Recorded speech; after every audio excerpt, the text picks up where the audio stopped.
the Chi-Town experience on the flight. Let me go tune in to Keek on the mic. He gon' make sure we get our news and highlights. When you get on YouTube, you better hit the like. The Chicago Bears are in a very unfamiliar territory with this new big ranking going into the NFL season. Hey, what's going on, Bears fans? Thank you so much for joining me for another episode of Keek on the Mic, the podcast all about the Chicago Bears. As always, if you're new to the channel, make sure you hit that subscribe button and the notification to catch all Bears content right here on the podcast.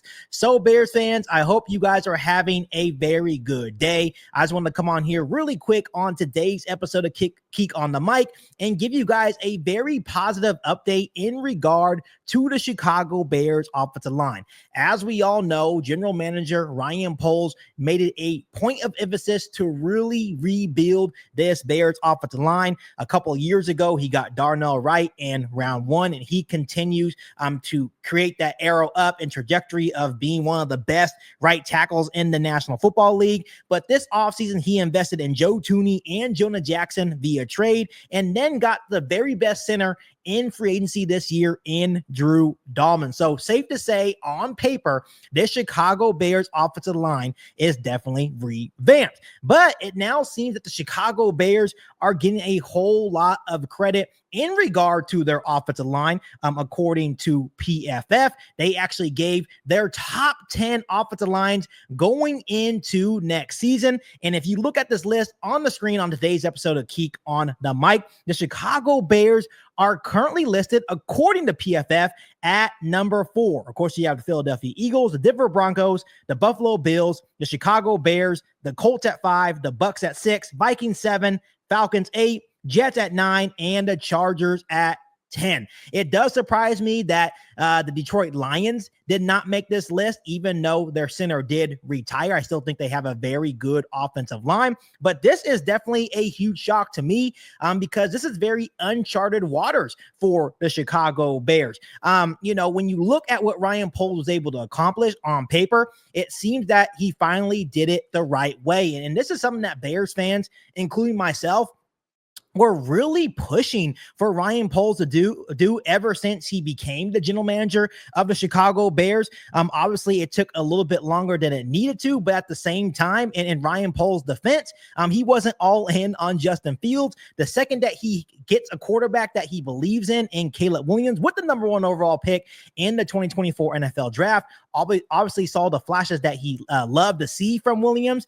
He understood that going into year 2, he needed to do everything in his power to protect his franchise quarterback. So what did he do? He went out and got the best head coach on the market in Ben Johnson, and then he instantly built this Chicago Bears offensive line. And once again, you're talking about Joe Thuney, Drew Dahlman, Jonah Jackson, and you even go as far as him drafting Aju Chapello, a guy that has so much potential to possibly be the starting left tackle as soon as his rookie season here in Chicago. So once again, when you look at what PFF is looking at, it makes all the sense in the world that on paper, the Chicago Bears, for the first time in a very long time, can possibly have a top 10 offensive line here in the National Football League. And it's much more than the pieces that they added and the players they added to this offensive line. You look at what Ben Johnson was able to do with getting the right offensive line coach as well, and Dan Rochard, that has a really high background of developing stars. Back when he was with the New Orleans Saints, developed a couple of big-time offensive linemen. And that's exactly what Ben Johnson, Ryan Poles, and the Chicago Bears organization are hoping that Dan Rochard does here with guys like Darnell Wright, with Aju Chapello, maybe even Karan Amagaji as well. We're hoping that he can develop and take these guys, especially these young offensive linemen, to the next level. So let's go ahead and break down a little bit more on what PFF is actually looking at and why they think the Chicago Bears have the 4th best offensive line going into the new season. First and foremost, when you look at Darnell Wright, the starting right tackle for the Chicago Bears, in 2024, he had a 79.3 overall PFF grade, which was 16th among tackles, had a 75.4 pass blocking grade, an 82.2 run blocking grade, which was 7th among tackles, only allowed 6 sacks and 3 quarterback hits in 2024. I know Ryan Poles, Ben Johnson, and the Chicago Bears organization are expecting a massive jump from Darnell Wright. And when you put in the fact and you take into account that now he has Jonah Jackson playing next to him, that should only elevate his play even further. I have so much high expectations for Darnell Wright. I think he has everything possible to be a top 10 tackle in the National Football League, and I'm expecting him to make a massive jump this season for the Chicago Bears. Then you're looking at Joe Thuney in 2024, a 79.9 overall PFF grade, which was 12th among guards, an 82 pass blocking grade, which was 5th among guards, a 73.5 run blocking grade, which is 23rd among guards. Didn't allow a single sack with the Kansas City Chiefs last year, and only 6 quarterback hits allowed. There is a reason why Ryan Poles wanted to go out and get Joe Thuney. Not only is he a solid veteran on and off the field, he is going to mentor these young guys, and he's going to really bolster this offensive line. And the thing that I'm excited about, rather it's Braxton Jones, rather it's Karan Amagaji or Aji Trapillo, he is going to make not only the left tackle better, but he is going to make Drew Dahlman better as well. I cannot wait to see that combination of Drew Dahlman with Joe Thuney and then whoever plays left tackle on the Chicago Bears offensive line. Even though Joe Thuney is about to turn 33 years old, I still think he has a couple of solid years left in him. And not only that, it allows guys behind him to really develop the right way. So when Joe Thuney does decide to hang up the cleats, that next guy in line should be ready to take over and also play at a high level, just like Joe Thuney.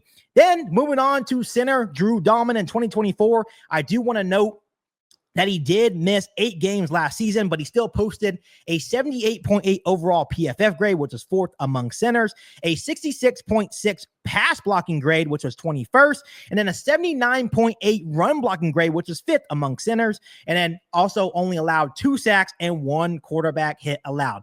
Drew Dahlman was by far the best center on the free agent market, and Ryan Poles was aggressive and made the deal happen this offseason to really help bolster the interior of the offensive line. Once again, I'm really excited about the combination of Joe Thuney, Drew Dahlman, and Jonah Jackson on the interior of that offensive line. I think the only thing that can really stop from that group to really take the Bears offensive line to the next level is injuries. Once again, Drew Dahlman did miss 8 games, but at the end of the day, it was a move that the Chicago Bears had to make, and Ryan Poles and the Bears got it done by signing Drew Dahlman. Then moving on to Jonah Jackson, I do want to note that I do feel that this is a guy and a move that is going to bolster the offensive line. He did miss 22 games in the last 3 years, has dealt with so many different injuries, but I do want to note that he has a strong connection with Ben Johnson dating back to their time with Detroit Lions. He was a Pro Bowl selection in 2021 when Ben Johnson was the tight end coach. Ben Johnson has a clear plan on how he's going to use Jonah Jackson within the Chicago Bears offense, and he knows what he does well. He knows what he doesn't do well, and I think Jonah Jackson, as long as he can stay healthy, keyword as long as he can stay healthy, I think this was a big-time move for the Chicago Bears. And then once again, you look at left tackle, rather it's Aji Trapillo, Karan Amagaji, or Braxton Jones coming back from injury. I think whoever is there is going to benefit from having a guy like Joe Thuney right next to them. So overall, Bears fans, I think, PFF is right in this assessment. The Chicago Bears on paper can definitely have a top 10 offensive line. Does it mean that it actually translates to the actual football field during the regular season? No, absolutely not. But I think on paper, Ryan Poles did everything that he needed to do to, really bolster this offensive line, to give Caleb Williams, Ben Johnson, and the rest of the Chicago Bears offense every possibility to really take the next step in year 2 in regard to Caleb Williams. So, we got the coaching down and Dan Rochar. And then obviously when you look at Ben Johnson as a play caller, he also, as he calls plays, it benefits the blockers as well. So he definitely has a plan for each and every one of these guys. But overall, Bears fans, once again, this is very positive news. Doesn't mean it's going to translate, but this is very uncharted waters, because for the last long time, not even a couple of years, but for a long time, the Chicago Bears, in regard to the offensive line, prior to even going into the season, even on paper, the Chicago Bears had a bottom 5 offensive line. So for the first time in a long time, it feels good that they are being recognized on paper